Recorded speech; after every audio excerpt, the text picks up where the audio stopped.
All right, man, peace. So first off, I want to say congratulations to the Utah Jazz in advancing to the second round of the playoffs. And also congratulations to the Oklahoma City Thunder. Because even though they had very high expectations for their team coming into this season, I myself thought that they were a team that was built for the playoffs. They certainly proved me wrong because they never got over their chemistry issues. But a lot of that is due to their mercurial superstar, Mr. Russell Westbrook, who we're going to view in his post-game press conference interview right now. And once again, Russell Westbrook is very enigmatic, to say the least. He is a conundrum to himself and to his franchise because he seemingly can do whatever he wants to out there on the floor, but unfortunately, he does not do what he needs to. And that's a big difference in winning and losing. Certain players can do whatever they want, but can they do what their team needs and what they need? And Russell seemingly will always struggle with that dichotomy of doing what needs to be done as opposed to what he wants to do. He's suffering from the curse of the gifted. He's like Superman. He can leap over tall buildings in a single bound. He can run faster than a locomotive. He can do all that shit. But does he know how to pace himself? Does he know how to get his teammates involved?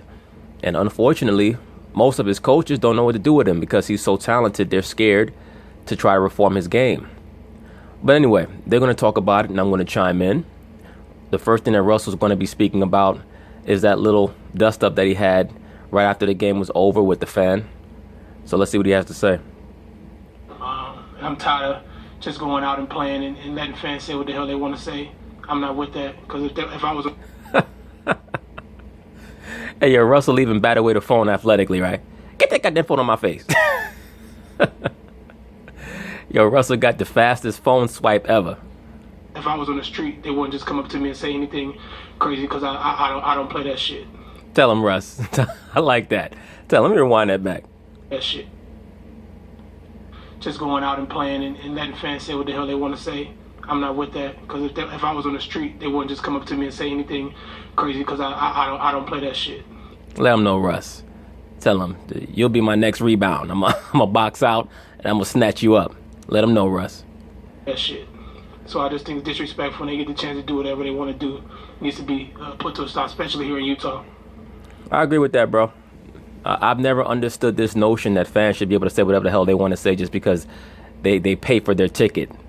I mean, you pay for your movie ticket, but if you're sitting in the theater and you're making a lot of noise, the usher is going to ask you to leave because you're disturbing others. No, you don't have the right to get personal with players and come out of your mouth and say all type of craziness just because you're a quote-unquote paying customer. Those fans should be found and they should be asked to leave. They should be forwarded out of the stadium. And if what they're saying is gross enough, and when I say gross, I don't mean in a disgusting way, I mean in an extreme way, they should have their season tickets stripped. No doubt about it.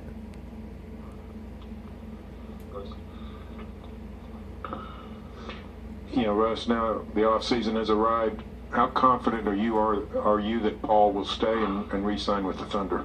And the game just finished 30 minutes ago. Yo, that's why I love Russ. You know, a lot of Russell Westbrook's idiotic fans, his little fanboys, they come in the comments, why you always disrespecting Russ? I love Russ. I love the persona that he has because you can tell that he doesn't give a fuck, and he truly does not give a fuck because he's concerned with himself. But that mentality oftentimes resonates on the basketball court because he does not know how to moderate that not give a fuck attitude. He's not quite sure how to fit himself or ingratiate himself within a team framework on the court. But once again, all of his teammates seem to love him off the court. I just like how he controls many of these media people with their idiotic questions. So, we gonna relax, look at the season as a whole, and then we go from there. Well, Russ, I can already tell you, Paul George is leaving, and so is Carmelo. So, next season is going to be Russell Westbrook First Blood Part 3. Another Rambo flick where you can average a triple-double for the third straight year, because that's what's going to happen. Russell, if you can, these last 2 games, man, you left it all on the line, man. Just kind of talk about the intensity and effort, man. That you. Every night I play, man, I leave it on the floor. I continue to say this every time I play, man. I'm not saying it for my health. That's just how I play.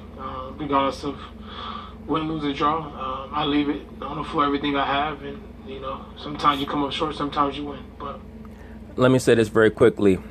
Many of the media members think that they're giving Russell Westbrook all these great platitudes by telling him that he plays so hard. And even here in his response, he's answering back by saying, look, I tell you this all the time. In other words, this is what they pay me for. And you can tell he has a passion for the game.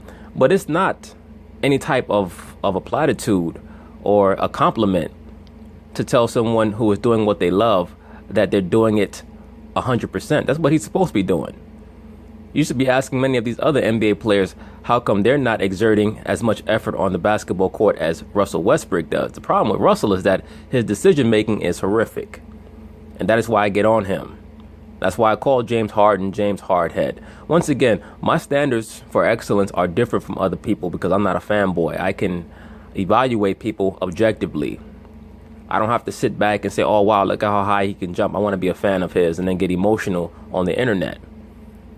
Russell has a lot going for him. He does not need anyone to cape up for him.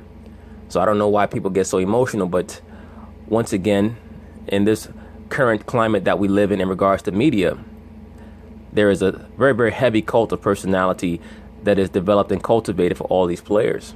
And sometimes it comes back to bite them. What I like about Russell is that he does not allow anyone else to define who he is. But that's my job, to bring my energy, my aggressiveness throughout the game for my team, and that's what I do. Absolutely. Once again, it is not a compliment when they tell him he leaves it all out there on the floor. For a person like him who has as much passion as he has for what he does, he knows that it would be an insult to himself and to his craft to give anything less than 100%. And for you brothers out there, if you're working at a certain job or a certain vocation and you don't feel compelled to give 100% every day, it's because you're doing the wrong thing. But I do. Russ, the aggressiveness you played with specifically these last. And beyond that, you need to find another career path, another job, some other thing that you can use to manifest all the energy that you have within you. That's a problem that a lot of brothers have. They become complacent at their quote-unquote job because they're just happy to have one. If you're not motivated every day to give 100% in what you do, it's because you're doing the wrong thing. You're at the wrong job. You're in the wrong career. You're taking the wrong path. So correct that. These last two games, did your approach change once you guys kind of got backed into the elimination corner? No, it didn't change. I mean, you read and you see the game and see where you can be effective and try to make sure we give our team a chance to win. And that's what I try to do. Russ, you've said when you've been asked before that the postseason is what would keep Paul here. Did that cross your mind that that an early exit could affect his mentality? What I just say? Absolutely. Yeah, check her, please. Check her quick, because many of these reporters, they love to ask the same question in a different way, and what that really is an attempt to insult the intelligence of the person that they're asking the question to. So that's why I don't get aggravated when players get snippy with the media, because the media oftentimes tries to belittle the listening comprehension of the players. And as I've stated in a previous video, Russell Westbrook, as much as I get on him for his decision making and his basketball IQ, he's extremely sharp and intelligent off the court. There's no doubt about that. Say to him. Well, it's a different question. What I just said to him. That you're going to think about it. But I'm asking. There you go. That's it. Next question. Bye, bitch. Eric Horn, the Oklahoma. Russell, it wasn't just primarily you in those last few minutes. You were able to get some shots to Steven and spread the ball around a little bit. What did you think about the offense that you guys were able to generate in those last minutes? I thought we did a good job, man. We got stops on demand. I think we were down 10 or 12 with like 4 minutes ago. Got some stops. Got some buckets in transition. Got to the basket, tried to make some plays. I think P3 at the end should have been a foul call, in my opinion. Got him in the air. Yeah, but you know what, Russ? They were not going to give you guys that call. You were in Utah. And to be quite frank with you, I don't believe that the NBA thinks that you guys are a viable threat to any of the top teams. So the referees most likely got the memo from Adam Silver or someone on the higher ups. You know what? Just call this series even, Steven, because from what we've seen in the regular season, they're not going to be a proper test for the Houston Rockets or the Golden State Warriors anyway. Plus, we don't need Paul George to stay in OKC. We want him to relocate to LA to team up with LeBron for next season. So that's most likely why a call like that, which is a bang-bang play, a 50-50 play, why I didn't go to Paul George. There are a myriad of factors that went into them not blowing their whistle there. And then to be quite frank with you, Rudy Gobert did not fall directly into him. He did kind of veer off to Paul George's right, and Paul kind of leaned into him a little bit. But, things like that happen. Russ, there will be some that are going to look at this box score and see kind of the disparity in shots. Do you even react to that, or is it just... You know the answer to that question, Maurice. I know I do, but I want to hear you say it. You say it yourself. I don't react to nobody, man. Honestly, bro, I don't. You guys in here, people at home, people across the world, it don't really matter, man. One ear throughout the other, man. Only thing that matters to me is the man above is God, man. My family, my teammates, the organization, and everybody else. I don't really care. It doesn't really. Thank you, sir. And that's what I try to tell you, brothers, oftentimes in many of these videos. You have to be self-validated. You cannot try to live your life through a platform, whether it be social media or a facade that you put on when you're dealing with people personally. Be who you are. And don't worry about people not liking you. As long as you're not breaking the laws of the Most High, you're not breaking the laws of the land, to hell with them. Oftentimes people claim that they don't like you because they don't like themselves. And they're trying to see if they can get you to be as depressed as they are with their pathetic ass life. Once again, even though I objectively critique Russell Westbrook, as a person, he certainly has his shit together. There's no doubt about that. And clearly, he was raised very well by his parents. So good for him. It doesn't really matter. It doesn't bother me. That doesn't change my life. It doesn't change my family. It doesn't change how I believe in myself. It doesn't change how I believe in my teammates, the organization. It doesn't change anything, so I really don't care. See, I'm glad I got to hear you say Cool. Thanks, Russell. Congratulations to you, Russell Westbrook. You have not quite figured out how to play high-level NBA basketball quite yet, but you have figured out the game of life, so congratulations. Okay, so now we're going to hear from Mr. Paul George.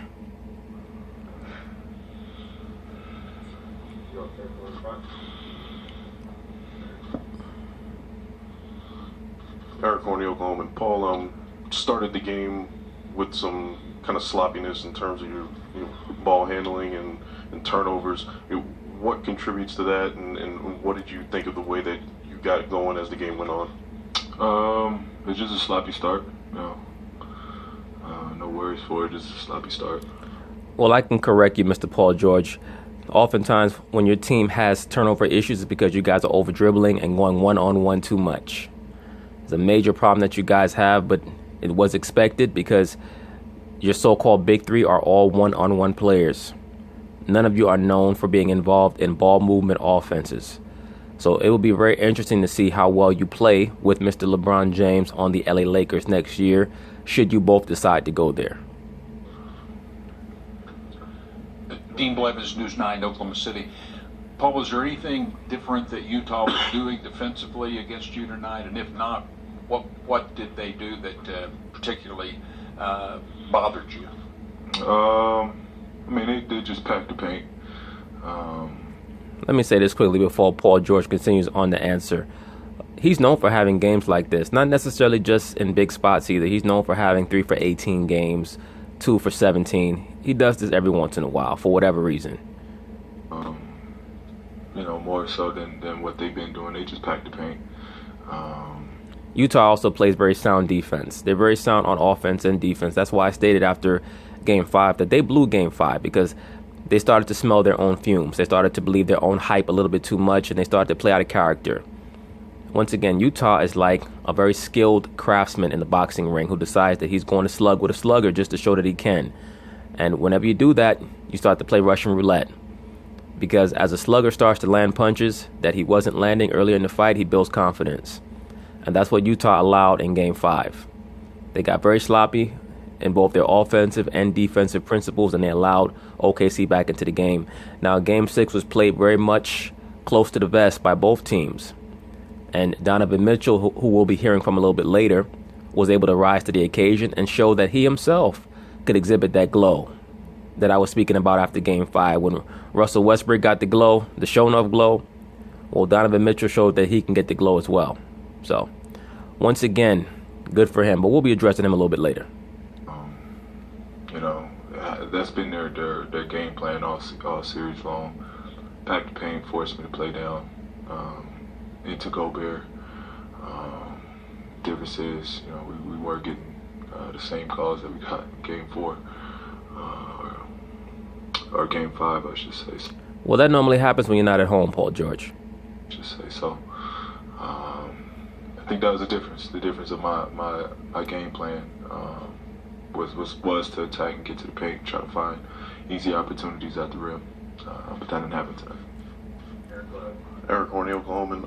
Paul, considering the way you shot tonight and performed offensively, how does that make you feel coming off of this performance going into next season, whether it's here or elsewhere? Why would you ask him a question like that? The game is over. Okay, he shot 2 for 16, so he's supposed to carry that into the offseason and say, you know what, I don't want the max because I shot 2 for 16 in Game 6 of last year's playoffs? Feel good. You know, just one game just so happened to be the game that I need to play or make shots where we lose, you know, by five points. But I mean, that's gonna happen. That's gonna happen over a series. You're gonna have a bad shooting night. Yes, that does happen, bro. But 2 for 16, like, come on, man, knock it off. Doesn't, you know, make me feel unaccomplished or, you know, nothing moving forward. Paul, you guys are down 13 with like 7 minutes to go. Will you take me through that kind of ensuing run that y'all made that concluded with the kind of crazy 50-second possession that you had there to end the game? About the run? Well, we got stops. You know, Russ made, you know, big plays after big plays. Kept us in there. JG hit a big three. You know, it just came down to scrappiness. You know, we had to find a way to jump back into the game, cut back into the game. We did that. We gave ourselves an opportunity, even though all game, you know, we played sloppy. Well, what does that tell you, brother? That tells you that you were getting very poor coaching, also very poor point guard play. Because the point guard is supposed to maintain the execution level of the offense. But we hung in there. We gave it everything we had to close it out. I thought we did enough to at least go to OT. You know, what does that really mean? That's like saying, I felt like I ran the 100-meter dash well enough to get a tie. You're either trying to win or you're trying to lose, bro. Like, knock it off. Unfortunately, you know, it's the way it is, the way this game is. Yeah, Paul, your first season in Oklahoma City is over. What would you say about that season, and what about the prospects of re-signing with the Thunder? You know, it's that's a real long that means I'm heading to LA. It was an amazing season. Really a learning experience. What did you learn, bro? You learned that you could play with a Tasmanian devil? Playing off Russ, playing off Melo, Steve-O, you know, seeing... Wheelchair Melo, give me a break. What potential... Melo can't even get to the post-game press conference anymore. As I told y'all, right after the game, I promise you, Melo took out that long wooden stick with the handkerchief at the end. He's hitchhiking somewhere. He's not talking to anybody. He probably didn't even say goodbye to his teammates. Potential is like having Dre out there. It was great. It was a lot to be happy about. The fans, the city, the organization, everything's been unbelievable. You know, it's too soon. You know, I would love to remain a Thunder, but you know, that's what the summer is for. So, you know, we'll address that in the summer. Paul, and I know you have a relationship with Donovan Mitchell. I mean, do you have any thoughts on his game tonight? Were you able to have any post-game exchange with him? Yeah, really proud of his progress. Oh, he definitely progressed. He progressed on your ass all series. He's busting your ass all series. I work with Donovan. Yeah, you definitely was getting worked. probably about 2-3 weeks from a year. You know, the past summer, and I just seen his work ethic. I was wowed by his work ethic. I'm not surprised. The brother Donovan Mitchell clearly spends a lot of time on his physique, and he seems to have an extremely strong base, meaning his lower body, his lower extremities, very, very strong and powerful. All of his dribble moves are made with an extreme amount of explosiveness. His heart, his competitiveness, all of that showed through his rookie campaign. So really proud of you know, the way he's carrying himself on that floor, and just the confidence he has. Paul, you guys talked throughout a lot of the year about kind of greater expectations than this. Are you surprised that this team ended up losing early in the playoffs? Not necessarily. You know. Isn't that interesting? The reporter asked him, "Are you surprised that you basically had an early exit from the playoffs?" And Paul George responds with, "No, not necessarily." So that means that he saw at some point during the regular season that their team was not going to advance very far. So what is he really saying? He's saying that they do not have the right mix, they never had proper chemistry, and the leadership is poor. Who's he pointing to? The coach, as well as the point guard. Once again, Russell Westbrook, great player to watch.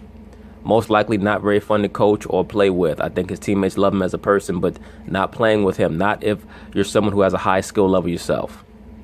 You know, I think talent-wise and, you know, all of that, you know, but it's our first year playing together. Most likely your last year, too. You know, I understood that coming in. I thought we had a high ceiling to win it, high expectations to win it, but I think you got to really figure out the in-between stuff when you're assembling a team, and that can take some time to unravel, you know, how to, you know, become a championship team. What did you learn this year about playing with Russ, about what he's like as a player and what he's like as a teammate? He's unbelievable, amazing. Just a stand-up guy. You know, it's no cliche, but you know, when people say he's an unbelievable basketball player and even an amazing person, that's truly how you can describe Russ as a friend, as a brother. Russell Westbrook clearly exudes the energy of someone who's very, very loyal. He's going to say what he means. He's going to mean what he says. You know, he's one of the best teammates I've had, by far. I don't doubt it. Just learned a lot, you know, watching him from afar and being around him closely. He's an unbelievable person. I'm sure. Playing with Russell Westbrook will really teach you how to perfect the art of blocking out your own teammates. Thanks, Paul. But anyway, that was Mr. Paul George on his way to L.A. Donovan and Joe, what adjustments? Obviously, early first and second without Ricky was pretty tough. What adjustments do you feel like you made in the quarter, or was it just Donovan hitting shots? I looked to Ricky pretty much throughout the whole game, kind of how to run the offense, at the point guard spot, and then when Ricky went down, I looked to Joe, you know, and he's just so poised. You know, we were kind of a little bit all over the place. You know, I think it was like 33 to 36, and he hit 2 threes. You know, and you know when he's coming to the timeout and being vocal, I think that really, you know, for me gave me confidence. Like, all right, we still got it. You know, I'm kind of hesitant in the first half, but you know, having a vet like Joe who remains calm, and even Ricky, you know, it definitely helps to have those guys you can talk to and ask, like, what do you see here? When they're guarding it like this, you know, how are you going to set the screen, stuff like that. Rudy, that last defensive possession where they got 4 offensive rebounds and you guys had to defend over and over again. What was that like to play, first of all, and then how did you end up getting the stop? We just kept fighting. You know, they had 2 very athletic bigs on the board. They keep tipping the ball out. I think they got 2 or 3 shots, and they ended up not making them, and we came out with a rebound. Donovan or Joe, can you address the contribution of Alec Burks. Guy hasn't gotten a lot of opportunity this series, and he comes in cold and hits some big shots for you. Kind of just epitomizes this team, I would think. Okay. AB's always ready, and there's that phrase that we always say, stay ready, that way you don't have to get ready. And it showed tonight. He was ready, he was confident, came in, he even guarded Russell, for the majority of the third quarter. So taking on that challenge, it was huge. And, for him to keep playing like that and stay engaged, it may be tough for some people, but a guy like him, he stays locked in, stays focused. And he's always able to score, even when he could be sitting out there for 50 minutes straight, and he'll come back in the 51st minute and give you, as you saw in, I think it was game 2 or game 1, where he had like 10 points in 2 minutes. So you see he's showing what he can do, and being able to stay ready is one of the biggest things I've seen out of him. Donovan Mitchell shows a great deal of shrewdness in that he knows that the media just wants to talk to him, but he strategically brings up at least 3 of his teammates, knowing that he's a rookie, so that they understand that he's not getting a big head and that he still respects the hierarchy.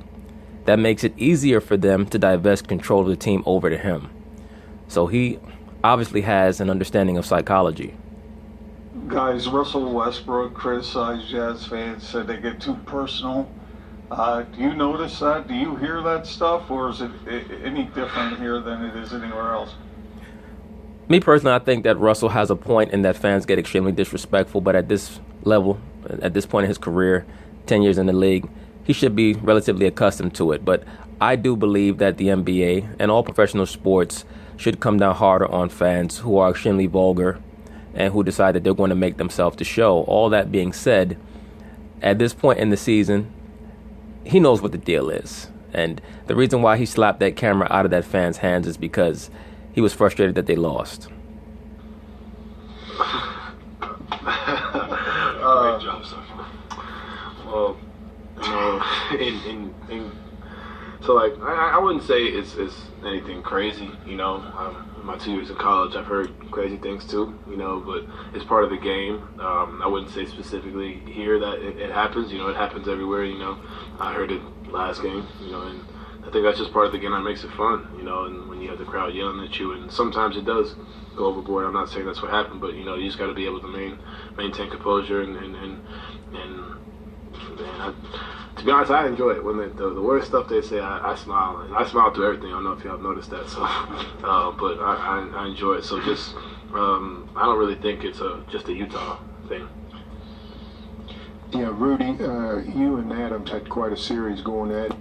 Before Rudy Gobert answers that question, I agree with Donovan Mitchell. That pretty much goes on all across the NBA. Now, Utah, who knows what they say? Because we know what the composition of the average Utah Jazz game attendee would most likely be. But, again, people could say wild things anywhere, whether it be about your family, about your race, so on and so forth. Russell's going to have to be a little bit thicker-skinned, or many fans across the NBA are going to target him even more. As we already know, he is a very tempestuous individual as it is. As your point guard, he has to be more measured. Going at each other, and he had his best game tonight. What's it like going against him for 6 games over 2 weeks, and how tough is he to play, and what did you do to sort of counter him for much of this series? He's just relentless. He's a very good player. We've been going against each other since probably the pre-draft workouts. So it's been every time it's a battle. And I got a lot of respect for him. Rudy and Derek, well, I suppose Derek, because Rudy answered the last question. The 2 of you as a front court, there have been a lot of questions throughout the year, even going back to last year, about whether you could play together, whether the duo works. The 2 of you both played 39 plus minutes tonight in a closeout game. How does that feel? They can make it work because they make teams pay on the offensive end. The same way that a stretch team may make Derek Favors have to come out and defend a 3-point shooter. On the other end, they're going to drop it down to Derek Favors, and he's going to back his man down. There was a sequence where Derek Favors backed Carmelo Anthony all the way down to the basket, then hit him in the face with an elbow. So that's the thing. You have to make your opponent pay in whatever you have as a surplus. If you're a big team, then play big. Don't try to play small. Once again, so many of these teams try to run with the Warriors and shoot threes with them. That's not how you beat them. You have to utilize what you have. You can't try to fabricate or create some type of a facsimile so that you can, go along just to get along, try to fit in with the Joneses or whatever the terminology is. You're going to end up getting smoked. So that's what I like about the Utah Jazz. They stick to what they have and they stick to what they know. They don't leave their principles. In the one game that they did, you saw what happened. They gave up a 25-point lead. It feels great. Me and Rudy, we both heard the noise. Everybody saying we can't coexist with each other because we're not three-point shooters, no space the floor, whatever. But no, we made it work. Some games he sacrificed, some games I sacrificed. So we just found a way to make it work. Sharing the paint defensively. We both good rim protectors, can guard out on the perimeter. So Donovan, how did it feel when you were in the midst of making 10 shots in a row? I mean, like you said, you smiled through everything, but how was that for you when you were on fire there? Yeah, I was telling coach to play amazing. I was in different. Definitely asked Joe for some advice. To be honest with you, Coach Quinn called that the whole thing. The first half I was kind of hesitant, didn't really. I was kind of nervous, to be honest with you, and he came up to me after one of the timeouts before the half ended, and he said, "We're going to win this game, and you're going to go off." And word for word, that's what he said. And that's what a great coach does. He utilizes mental suggestion on his great players. When you have a coach telling you that, your mindset's like, you know what, maybe there's no need to be nervous. And in other words, you became activated. And from that point on, I just kept knocking down shots. I had one almost turnover, and I tried my hardest to get it back, but man, I was in different mode, I guess. It was crazy. Yeah, he switched you on. he switched you on. I tell many of you brothers, these top coaches are MK handlers. Not saying Quinn Snyder specifically, but just in general, the top coaches around professional sports are MK handlers. And we certainly saw Mr. Donovan Mitchell match anything that Russell Westbrook did in this series. It was a great matchup. And you have that sometimes. Great players or players who play great, like a Russell Westbrook, will raise their level, and it will force a great player or a player who's aspiring to be great to either meet that level, match that, or fold. So Donovan showed that he was able to reach that level that Russell Westbrook was at and even transcend that. So there are great things ahead for Mr. Donovan Mitchell. But ahead for them are the Houston Rockets. So we'll see what happens with that series. Peace.